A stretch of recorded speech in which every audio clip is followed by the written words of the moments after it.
Hello, my name's Serena and I'm 30 years old. I made the mistake of marrying a man with more issues than you could ever imagine. You see, I had this notion that love could conquer all, that I could fix him and make him see his worth. Oh, how wrong I was. Love may be powerful, but it can't teach someone how to love themselves. My ex, let's call him Rob, had an unhealthy obsession with pleasing his parents. And I'm not talking about your typical desire for parental approval. No, it was an all-consuming obsession that dictated his every move. It was as if he believed that his worth as a person was entirely dependent on his parents' validation. Now, let's talk about his lovely parents, shall we? We'll call them Mr. and Mrs. Smith for the sake of anonymity. They were the epitome of neglectful parenting. They rarely showed any genuine interest in their son's well-being, leaving him constantly starved for their attention and approval. It was a heartbreaking sight to witness, but I soon realized that I couldn't fill the void that his parents had left behind. To make matters worse, Rob had a nasty habit of squandering our hard-earned savings at his parents' whims. Can you believe it? I'm talking about extravagant gifts, lavish vacations, and all sorts of unnecessary expenses. It was like money was pouring through our fingers straight into the pockets of Mr. and Mrs. Smith. Naturally, this financial irresponsibility became a major point of contention between us. We would argue endlessly about his reckless spending and his inability to prioritize our future. It felt as though I was constantly battling against his parents' influence, and it took a toll on our marriage. But here's the thing, despite the chaos and the endless arguments, I never stopped caring for Rob. I wanted him to break free from the shackles of his parents' expectations and find happiness within himself. However, it became clear that my love alone couldn't save him from the clutches of their toxic influence. Oh, hold tight, folks, because things are about to get even more intense in this roller coaster of a tale. So, one day, Rob approaches me with an air of seriousness, claiming that he has something important to tell me. Now, I'm no stranger to his antics, but little did I know that this conversation would lead to our worst fight yet. Serena, I need to talk to you about something important. All right, what is it? You know my parents are retiring, right? Well, I want to surprise them with a luxury trip. It's going to be quite expensive. That's fine as long as you're using your own money. I can't bear another argument about our savings. I can't afford it on my own. I need to use our savings for this trip. Rob, if you can't afford it, then maybe it's not a good idea to spend so much. Then he snapped at me. You don't understand, Serena. I love my parents and I do anything for them, even go above and beyond. Love shouldn't be measured by lavish expenditures. It's about being there for each other, supporting one another. But this trip is important to them. I want to make them happy. And I want us to be financially stable. Using all our savings for a trip is not responsible. You don't get it. This is something I feel compelled to do. I want to give my parents the world. Rob, we can show love and support without sacrificing our financial security. We need to find a reasonable solution. But I thought you'd understand. They mean the world to me. And you mean the world to me too, but we can't ignore practicality. We need to find a balance. You're just being selfish. I can't believe you won't support me in this. It's not about being selfish, Rob. It's about being responsible and planning for our future. How much will this cost anyways? I need all of it. My jaw dropped. I couldn't believe what I was hearing. This man had the audacity to ask me if I was willing to use all of our savings? He must have lost it. All of our life savings, Rob? Are you sick? Wow, Serena, I didn't think you'd be this heartless. You think money grows on trees? What makes you think that you can say crap like that and be so nonchalant about it? Well, I was planning on getting the money back. Oh, you were going to get $70,000 back. Okay, then that works then, no problem. Really?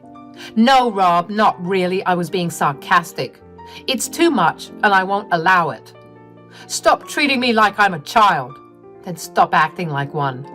I thought you were the person who would understand and stand by me. I do stand by you, but not at the expense of our financial stability. We need to think this through. The argument had escalated to a point where not only our voices were raised, but also a few things decided to go airborne and smash into a million pieces. Good times, right? And then, out of the blue, Rob drops the bomb. If you can't support me on this, then I want a divorce. Oh boy, he thought I'd start begging him to stay, fighting tooth and nail for our crumbling marriage. But guess what? I didn't take the bait. Nope, not this time. Instead, I summoned all the calm and poise I could muster and shot back. Okay, Rob, if that's what you really want. The shock on his face was priceless. He expected tears and desperate pleas, but instead, he got me standing my ground. I was done coddling and enabling this man. If he wanted to squander his resources, then he was more than welcome to. I didn't hold back. Oh no. I laid it all out on the table. I told him it was time for him to realize that his attempts to win his parents' approval were about as effective as using an umbrella in a hurricane. Pointless, my friend. He tried to argue, but I shut him down with a simple gesture, raising my hand as if to say, "Hold up, buddy." I told him I was tired. Tired of fighting for a love that was based on unrealistic expectations and the constant need for validation. It was time for me to take a stand. You want to spend your money impressing people who couldn't care less. Knock yourself out, buddy. But as for me, I'm done living in this cycle of disappointment and broken promises. Boom. The truth hit him like a ton of bricks. The reality of our situation sunk in, and it wasn't pretty. Our marriage had become a battleground, and it was time to wave the white flag and find our own separate paths. It had been a month since the papers were signed, sealed, and delivered, marking the official end of my turbulent marriage to Rob. And let me tell you, the sense of freedom and relief is absolutely intoxicating.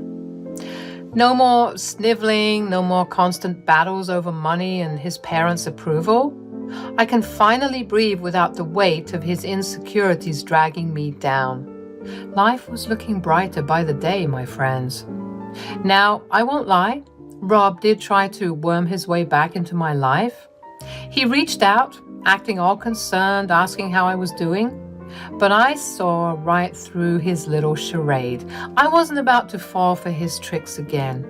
Fool me once, shame on you. Fool me twice, well, you know how the saying goes. I ignored his attempts at rekindling any kind of connection. I had learned my lesson. I had spent far too long trying to fix someone who didn't want to be fixed. It was time to focus on myself, my growth, and my happiness. Getting back on my feet wasn't easy. I won't sugarcoat it. Dividing our assets and adjusting to a new financial situation took some time and effort. I had grown accustomed to a certain lifestyle, but hey, I'm no stranger to hard work. I rolled up my sleeves and embraced the challenge of rebuilding my life as a single woman. I discovered newfound strength and independence within myself. I started reconnecting with old friends, pursuing hobbies that had long been neglected, and exploring new passions. The world was my oyster, and I was determined to savor every moment of this newfound freedom. Sure, there were moments of doubt and loneliness, and still adjusting to this new financial situation was certainly challenging. The scars of a failed marriage don't vanish overnight. But with each passing day, I found solace in knowing that I was no longer compromising my own happiness for the sake of someone else's insecurities. My ability to move on so quickly was probably an indication that I'd been beating a dead horse for a while now. I was so surprised at how much I could accomplish without that dead weight on my shoulders. So there I was, another month later, still adjusting but thriving nonetheless. And Rob was still bombarding me with messages. Except this time it was a bit different. He'd gone the full-blown cry me a river route, claiming he was in danger and desperately needed to meet with me. I was getting tired of him contacting me, and I wanted to put this issue to rest once and for all.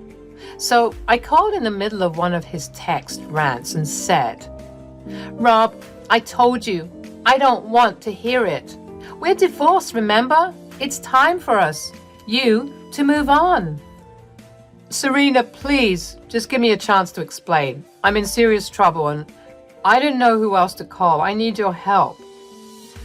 Maybe it was the fact that I hadn't heard his voice in so long, or perhaps he genuinely sounded terrified, but I relented. "Fine, but I'm not inviting you into my home. Let's meet at the cafe we used to go to. I don't want any funny business." "Thank you, Serena. I promise. I just need a listening ear. I'm desperate, and you're the only one who truly knows me." I know, my friends. You're probably thinking, "Serena, what on earth possessed you to meet up with Rob after all you've been through?" Believe me, I ask myself the same question, but sometimes even the strongest of us have moments of weakness, and I let curiosity and a lingering flicker of care get the best of me. Who was I kidding? I couldn't resist his desperate plea for help. Just because we were divorced didn't mean that I didn't care about him. So there we were, sitting across from each other in that cozy little cafe. The air was filled with intoxicating scent of freshly brewed coffee, but even that couldn't mask the palpable tension in the room. It was like stepping into a war zone of emotions. I couldn't help but observe Rob's face as he sat there, anxiety riddling with his features. It was almost comical how he tried to convey his distress through those puppy dog eyes, but I wasn't falling for it. Not this time. I leaned back in my chair trying to exude a sense of control. I was determined to keep this conversation on my terms. "All right, Rob, you've got my attention. What's this danger you've managed to stumble into? And let me be clear, I'm not interested in being your savior anymore. I've had my fair share of cleaning up your messes." Rob let out a heavy sigh, his face a blend of regret and desperation. It was almost pitiful to witness, but I reminded myself not to be swayed by his theatrics. "I know I've messed up in the past, Serena, but this time it's different. I've gotten myself tangled up with some really dangerous people. I owe them a substantial amount of money, and they're not exactly the forgiving type." I raised an eyebrow, not fully buying into his tale of woe. "Dangerous people? Really, Rob? Are we talking about those imaginary friends of yours again? You always had a knack for attracting trouble, didn't you?" Rob's eyes widened. A mixture of hurt and frustration flashed across his face. It was clear that he expected a different response from me, but after everything we had been through, I had grown tired of being the one who constantly tried to fix him. "No, Serena, I'm not making this up. You think I wanted this? Me coming to you with my tail between my legs asking for help? Okay, let me guess. You took the divorce hard and you needed money." "Not necessarily. Remember the trip I told you about?" "Oh God, don't tell me you borrowed money to fund a trip." People around the cafe looked at me as I raised my voice. I sent over an apologetic stare, trying to compose myself. "Look, Serena, I got involved in something I shouldn't have. I know that now, and now I'm paying the price. I need your help to figure a way out of this mess." My frustration started to bubble up, ready to boil over. How could he come back into my life with yet another disaster of his own making? But beneath my anger, a sliver of compassion lingered, reminding me that he was still human, even if he was deeply flawed. "How much do you owe?" "50. $50,000? Rob, are you crazy?" The cafe threw daggers at me, but this time I didn't bother apologizing. If they heard what I was hearing, they'd shout too. Serena, please, I'm desperate and I've nowhere else to turn. I know I messed up, but I still care about you. You were the one who truly believed in me. I could see the sincerity in his eyes, a glimmer of the man I once fell in love with, but it was too little, too late. I had to protect myself, even if it meant turning my back on him. Oh, don't do that, Rob. Don't try and reel me in. It's too late for that now. I thought you were going to say something like $5,000. Hell, I might have even been gracious and allowed 10 grand. But 50? $50,000? You must have lost your mind. Rob began to sob, crying loudly and not caring about the other patrons. He was making a fool of himself. Rob, this is not the time or the place. Logistically, what's going to happen if you don't pay them back? They'll break my legs, Serena. Jesus, that sounds serious. This isn't funny, Serena. I'm in serious trouble. I know, Rob, I know. Why don't you explain everything from the beginning this time? Rob poured out his tale of woe, confessing how he had obtained the money to fund his parents' extravagant trip. He explained that a friend had promised to lend him the funds, but that friend had let him down, leaving him trapped in this huge-ass debt. As he revealed the details, a mix of frustration and amusement filled me. I couldn't help but let out a bitter laugh, recognizing the twisted web Rob had woven for himself.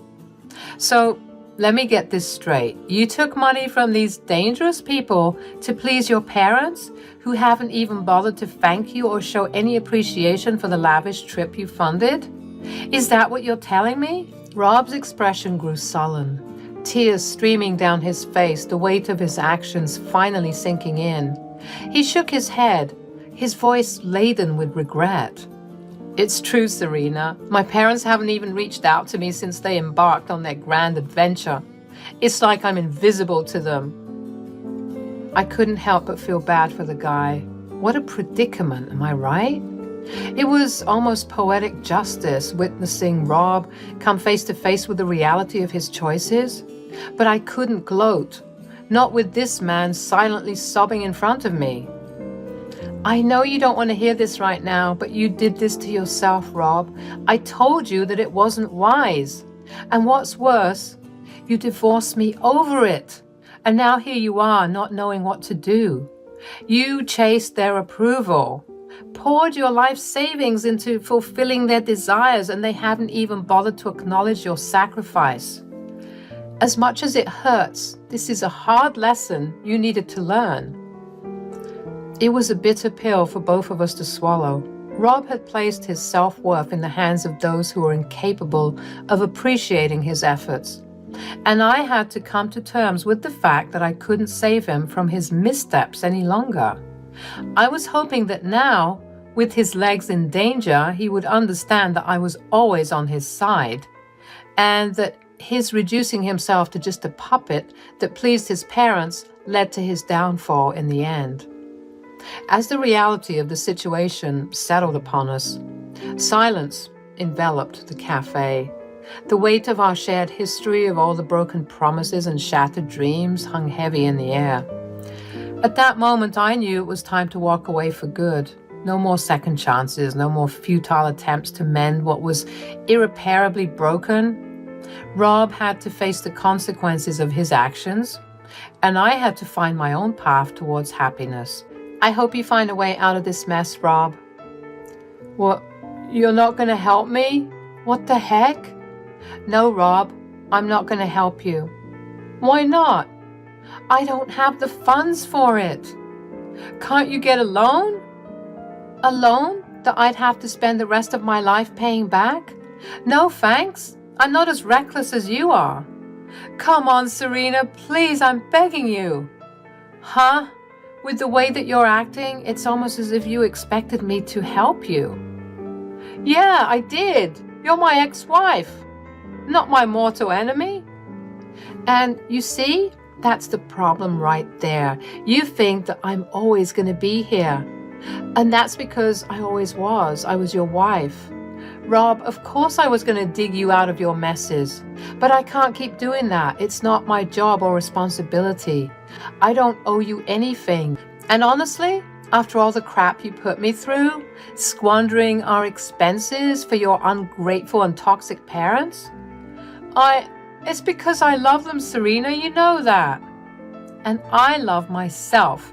And so I have to do what's best for myself. And that includes protecting myself, Rob. He hung his head, finally admitting defeat and realizing that if he was going to get help, it wasn't going to come from me. Because it's free, I'm going to give you some advice. Leave the country. Pack up your life and move somewhere where they can't find you. And if you can't do that, then I don't know how else to help you. Rob just sat in silence, almost pouting like he was irritated at my refusal to help him. It's time for us to part ways. I can't keep getting caught in the storm of your life. We both deserve a chance at finding our peace. I wish you well, Rob. I mean it. If you wished me well, you'd help me out. Goodbye, Rob. I'm getting a new number. With those words, I rose from my seat, leaving Rob sitting there, his face a mosaic of emotions. It was a painful yet necessary step towards reclaiming my happiness, my sense of self.